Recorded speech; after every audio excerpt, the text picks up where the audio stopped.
Good morning, student. Myself, Mrs. Babita of SS Department from JPS Academy. As you know, we are going to study about third chapter, Parliament form of government. In this chapter, we have completed all topics: House of Parliament, Lok Sabha, Rajya Sabha, Prime Minister, President, and power of President, power of Prime Minister, and power of या function of parliament. Today we are going to read who are the people in parliament कि parliament में कौन होते हैं, कौन लोग हैं जो पार्लियामेंट के अंदर इंक्लूड होते हैं। देखो सभी सोसाइटीज़ के सभी बैकग्राउंड्स के मोस्टली पीपल्स के जो रिप्रेजेंटेटिव होते हैं। पहले ये था कि जो आपकी लो कास्ट थी या बैकग्राउंड्स जो बैकग्राउंड क्लास के लोग थे वो इतना ज़्यादा पॉलिटिक्स में भाग नहीं लेते थे, लेकिन अब तो क्या है कि बहुत सारे पीपल जो हैं वो अब इलेक्शन के थ्रू जो पॉलिटिक्स है उसमें पार्टिसिपेशन करना उन्होंने इंक्रीज़ हो गई है इनकी पार्टिसिपेशन। ठीक है, तो according to line wise, now we are going to read the chapter. Democracy is a form of government which is truly representative. जो कि truly representative आपके यहाँ पर क्या है, कौन सी फॉर्म ऑफ गवर्नमेंट है? डेमोक्रेसी है। जो इंडिया की डेमोक्रेसी है वो पूरी तरह से जो रिप्रेजेंट करती है कि हाँ इंडिया में डेमोक्रेटिक गवर्नमेंट है। This is clearly evident in India, ये स्पष्ट दिखाई देता है इंडिया के अंदर। Where every section has representative in the parliament, क्योंकि हर एक सेक्शन हर एक वर्ग का रिप्रेजेंटेटिव है हमारी पार्लियामेंट के अंदर। बाय इलेक्शन सेलेक्ट होके मेंबर बना हुआ है, एमपी बना हुआ मेंबर ऑफ पार्लियामेंट है। The parliament has people from different backgrounds, different backgrounds के जो लोग हैं वो पार्लियामेंट के मेंबर हैं। Thus there are more rural members and members from many regional parties। जो आपकी रीजनल क्षेत्रीय पार्टी होती हैं उसमें ज़्यादा से ज़्यादा किसके मेंबर है, क्योंकि इंडिया में 68 से भी ज़्यादा परसेंटेज रूरल में गांव में रहती है। तो जो ग्रामीण मेंबर हैं वो रिप्रेजेंट करते हैं जो आपकी लोकल पार्टीज़ हैं, रीजनल पार्टीज़ हैं। Group which were not represented, जिन ग्रुप को पूरा रिप्रेजेंटेड नहीं किया गया जाता for long in a parliament, काफ़ी लंबे टाइम से जो ग्रुप रिप्रेजेंट अपना प्रतिनिधित्व नहीं दे पा रहे थे, आर नाउ बीइंग इलेक्टेड, अब उनका इलेक्शन बाय इलेक्शन वो चुनकर आने लगे हैं पार्लियामेंट के अंदर। There has been an increase in political participation from the Dalit. क्या कह रहे हैं या क्या कहना चाह रहा है कि पहले क्या थे, जो लोअर कास्ट के पीपल थे वो पॉलिटिक्स में ज़्यादा नहीं आते थे, उनका पूरा रिप्रेजेंटेशन नहीं हो पाती थी, उनका जितना प्रतिनिधित्व मिलना चाहिए वो मतलब मेंबर ऑफ पार्लियामेंट या मेंबर ऑफ लेजिस्लेटिव असेंबली नहीं बन पाते थे, एमएलए और एमपी के लिए चुनाव नहीं लड़ते थे।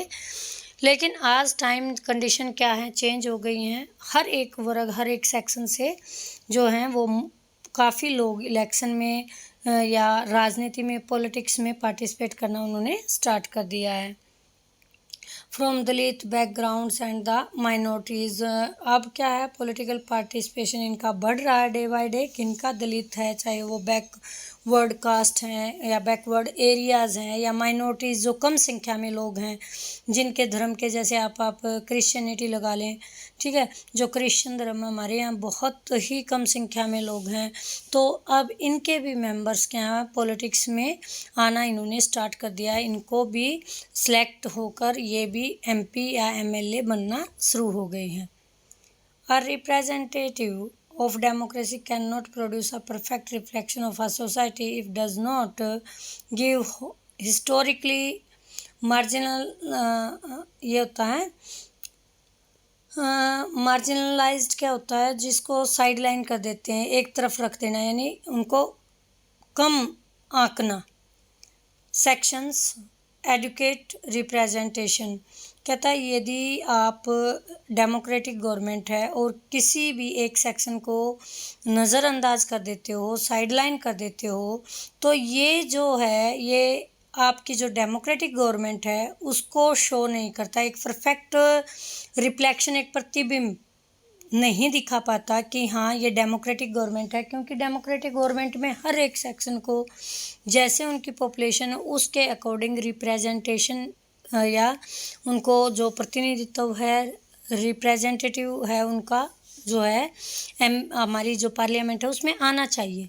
अगर ऐसा नहीं हो रहा कि आप जो बैकवर्ड एरियाज़ हैं, बैकवर्ड क्लास हैं या लो क्लास पीपल हैं या दलित लोग हैं या माइनॉरिटीज़ हैं, यदि उनको प्रॉपर रिप्रेजेंटेटिव नहीं मिल रहा है, रिप्रेजेंट होने का या पार्टिसिपेशन नहीं मिल रहा पॉलिटिक्स में, तो ये एक डेमोक्रेटिक गवर्नमेंट का जो है वो रियल में शो नहीं कर रहा है कि यहाँ पर क्या है, हमारे यहाँ कैसी गवर्नमेंट है, डेमोक्रेटिक गवर्नमेंट है। अब इसके लिए क्या, for this seats for the SC and ST schedule caste और शेड्यूल ट्राइब्स, ठीक है। जो शेड्यूल कास्ट तो समझते हो जो आपके सबसे लो तबके की कास्ट है, और ST जो आपकी ट्राइब कास्ट फॉरेस्ट में रहती थी, बाद में वो सोसाइटी का मेंबर बन गई।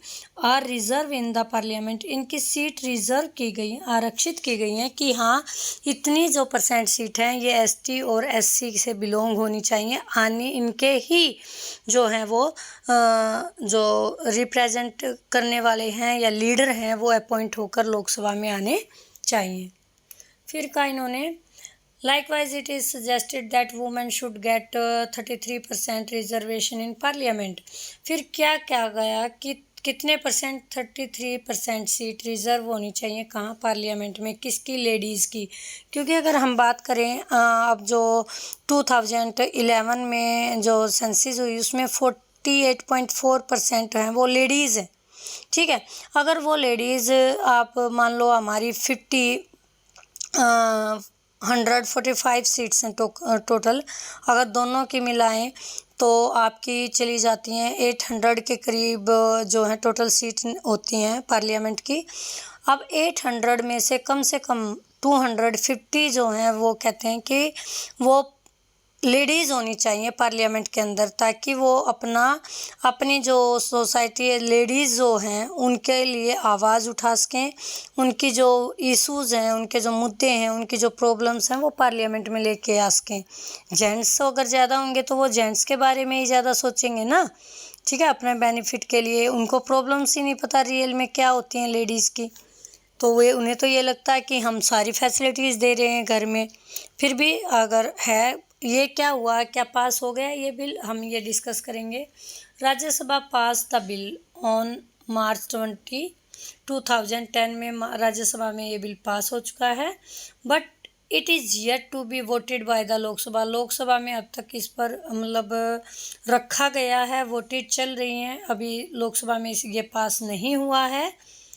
The bill is still pending, क्योंकि लोकसभा ने इसे पास नहीं किया है, और लोकसभा ही हमारे रिप्रेजेंटेटिव हैं जो रियल में सबसे ज़्यादा पावर जिनके पास इंजॉय करते हैं, वो जो है हाउस है। उसी हाउस में ये बिल अभी पास नहीं हुआ, तो ये पेंडिंग है, but it is likely to strengthen the democracy. अगर ये बिल पास होता है तो ये डेमोक्रेसी को और भी ज़्यादा मजबूती देगा। अब इधर ये पिक्चर्स हैं आपकी, यहाँ पर देखिए, अभी आपने क्वेश्चनिंग टाइम बताया था हमने कि लोकसभा में, पार्लियामेंट में जो है वो क्वेश्चनिंग टाइम होता है, तो ये क्वेश्चन पुट किया गया था जो श्रीमती रत्नाबाई है उनके द्वारा, जो हमारे ये हेल्थ मिनिस्टर हैं तंबाकू से रिलेटेड। तो ये 3 क्वेश्चन यहाँ पुट किए गए कि ऐसे क्वेश्चन पूछे जाते हैं। बाद में अगर ये क्वेश्चन पूछा जाता है कि जो डिटेल हैं वो एक्सप्लेन कीजिए, अगर डिटेल आपके पास नहीं है तो आप क्यों नहीं है रीज़न दीजिए, ठीक है। तो यहाँ उस टाइम पर 2009 में हेल्थ मिनिस्टर थे गुलाम नबी आज़ाद, उनका ये आंसर है कि गवर्नमेंट ने क्या किया तंबाकू को लेकर, क्या अवेयरनेस लोगों तक जगाई, कैसे बताया कि तंबाकू आपकी सेहत के लिए हार्मफुल है। Thanks, have a nice day. If you have any doubt you can take your doubt in doubt class.